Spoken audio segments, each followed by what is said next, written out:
Ya, Nathan Chaon bikin media Swansea keheranan. Media Vietnam soroti wasit VAR Sivakorn Puudom yang bertugas di laga Indonesia versus Guinea. Apakah pembawa sial? Tekad timnas U23 Indonesia singkirkan rasa lelah demi tiket Olimpiade 2024. Simak selengkapnya di sini bersama saya ada di Kamus Bola untuk Anda.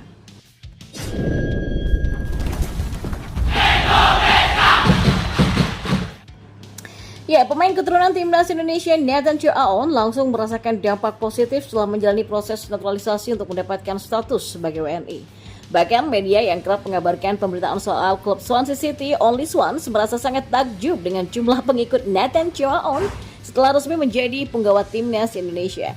Lewat akun X, Only Swans menyoroti betapa keputusan Nathan Chaon ini langsung mendapatkan sambutan hangat dan dukungan signifikan dari para fans dan supporter timnas Indonesia.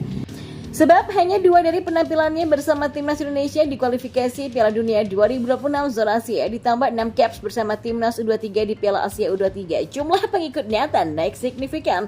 Bahkan lonjakan jumlah followers di akun Instagram milik Nathan disebut Only Swan menjadikan pemain berusia 22 tahun ini sebagai pemain dengan pengikut terbanyak di skuad Swansea City. Ya, sejak mengubah status kewarganegaraannya untuk bermain bersama timnas Indonesia, Nathaniel Chaon sudah bermain 2 kali untuk timnas senior dan 6 kali untuk skuad U23. Dia saat ini juga sudah mendapatkan 2 pengikut di akun Instagramnya, membuat dia sejauh ini sebagai pemain yang paling punya banyak followers meskipun belum bermain untuk tim senior Swansea City. Kata Only Swan lewat akun X-nya. Ya, melihat besarnya dampak Nathan Chaon yang membawa pendukungnya Only Swans pun mengajak pecinta sepak bola Indonesia untuk mengikuti fanbase Swansea City ini di berbagai platform. Sebab mereka menjanjikan banyak informasi yang berhubungan dengan Swansea City, klub yang diperkuat oleh Nathan Chaon sebelum menjalani masa peminjaman bersama Heerenveen SC. Kami menyambut semua Indonesia Jacks ke fanbase Swansea City. Jangan ragu untuk mengikuti kami untuk mendapatkan semua berita mengenai klub, tulisnya. Ya, semoga Nathan Chaon dapat kembali dan menjalani musim yang baik bersama kami di tahun ini. Nathan Chaon sendiri memang belakangan menjadi idola baru bagi para pecinta sepak bola Indonesia, terutama pendukung skuad Garuda.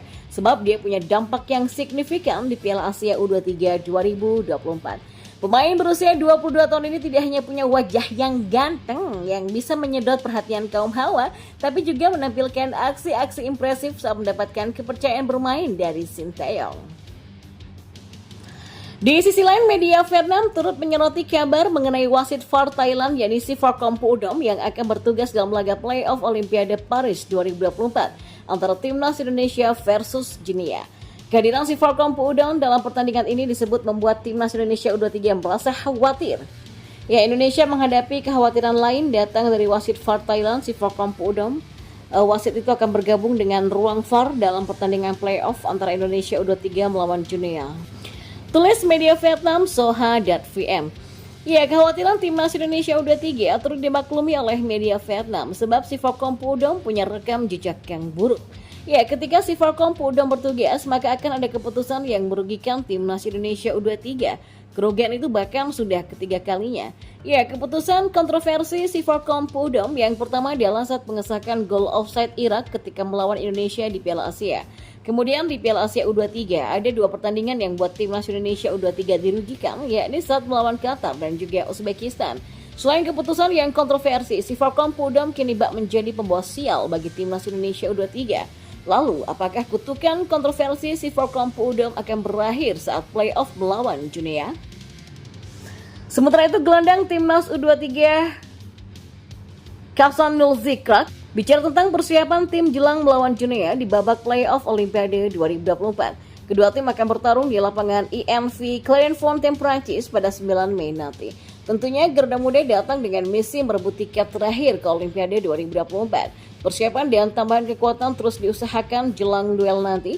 Ihsan Nulzikrak pun tak bisa mengelak bahwa kondisi fisik mereka masih kurang ideal.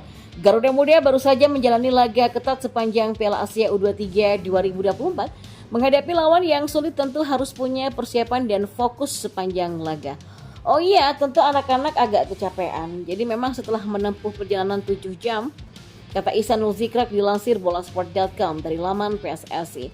Ya, demi memilihkan kondisi pemain ya, Sinteyong sendiri memberikan pendekatan yang berbeda. Pasca melawan Irak, semua pemain diberikan waktu istirahat dan latihan untuk pemulihan. Bahkan latihan taktikal diberikan beberapa hari setelahnya. Setelah tiba di Prancis, Garuda Muda memulai latihan perdana pada Senin, tapi kami menyesuaikan diri di latihan hari pertama ini. Ya tentu kami menyesuaikan keadaan dan pada hari pertama ini cuma latihan ringan conditioning, ujarnya. Pemain muda Borneo ini melanjutkan, semua pemain masih dalam motivasi tinggi untuk menuju Olimpiade 2024. Mereka siap memberikan penampilan maksimal saat melawan dunia nanti. Apalagi setelah perjuangan panjang mereka bisa bermain di sana. Kami mempersiapkan diri agar bisa bermain bagus dan masuk ke Olimpiade, pungkasnya. Sementara itu penyerang muda Indonesia Rafael Struijk masuk nominasi pemain bintang masa depan versi AFC. Penyerang muda timnas Indonesia Rafael ini masuk nominasi pemain bintang masa depan versi AFC. Rafael bersaing dengan beberapa calon bintang lainnya yang berlaga di Piala Asia U23. Dan tentu saja Rafael masuk nominasi tersebut akibat penampilan gemilang di Piala Asia U23. Ya, Rafael mampu membawa Indonesia melaju sampai ke semifinal Piala Asia U23. Bahkan Rafael berhasil membawa Indonesia mengalahkan tim kuat seperti Australia, Yordania, dan juga Korea Selatan di Piala Asia. Pemenang nominasi tersebut dipilih berdasarkan voting yang dilakukan di website resmi AFC. Dan sampai Selasa 7 Mei 2024, voting tersebut masih berlangsung. Anggota Komite Eksekutif PSSI Arya Sinulinga mengungkapkan situasi Justin Hapner dan Elkan Baggett. Ia mengungkapkan PSSI sampai saat ini masih terus melobi klub kedua pemain ini agar bisa membela timnas Indonesia U23 di laga kontra timnas Guinea U23. PSSI tengah berjuang agar timnas Indonesia U23 bisa bermain dengan kekuatan terbaiknya. Federasi saat ini sedang bersurat kepada Cerezo Osaka untuk mau melepas Hapner, kemudian juga meminta izin kepada Ipswich Town untuk mau meminjamkan Elkan. Selain itu, Sinteyong juga menambah satu pemain lagi, yakni Alfiandra Dewangga yang diketahui sudah tiba di Prancis bergabung dengan timnas Indonesia U23. Soal Hapner dan Elkan, Arya menjelaskan PSSI masih terus melakukan komunikasi dengan Cerezo Osaka dan juga Ipswich Town. Kemudian untuk Justin Hapner ya masih kita lobby terus dan Elkan juga kita lobby ya. Kalau Elkan karena dekat dari Inggris ya mungkin lebih berpeluang. Tapi ya kita lihat nanti situasinya. Ujarnya, kondisi fisik skuad Garuda Muda memang sangat terkuras karena melaju jauh sampai perebutan tempat ketiga di Piala Asia U23 2024. Tapi meski begitu, ia yakin timnas Indonesia U23 bisa meraih hasil manis melawan dunia U23 nanti. Ya tim kan sudah latihan ya jujur sih mereka keletihan ya karena panjangnya kompetisi secara fisik memang terkuras habis. Jadi kami siapkan terus tim kita, ya kita tetap optimis. Ada yang menyampaikan dunia pemainnya hebat-hebat tapi ya mereka ujung-ujungnya playoff juga kan, ujar Arya.